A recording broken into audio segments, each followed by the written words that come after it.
There's all kinds of different ways to break. You can break physically, you can break mentally, you can break your heart, you can break your spirit, and none of those are fun, and all of those are gonna leave a mark.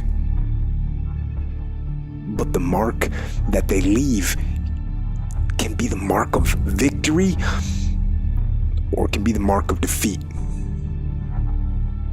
When I'm broken, I relish it. That's what I'm gonna do. I'm gonna use it. Because if I'm broken, then I just found my limitations.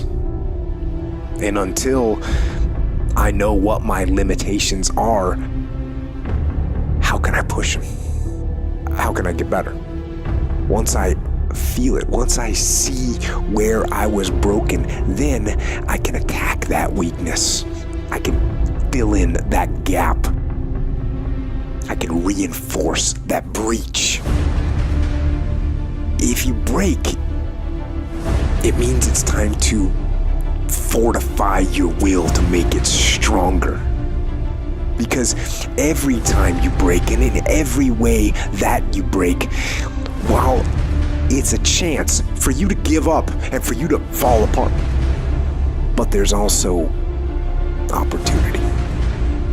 There's opportunity to get stronger, and get smarter, and get faster, and get tougher, and get more stable, and get more resilient, and get better.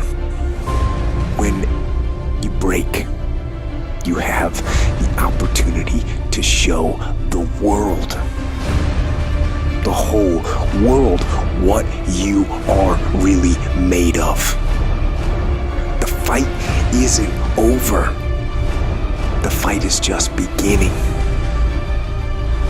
And as you crawl up and out of that dismal and wretched place, you're covered in blood and sweat and dirt and filth as you rise above what you were. And as you take the form of who you are supposed to be, you will see that in the very act of standing up, in the very act of fighting on, you will become and you will remain unbroken.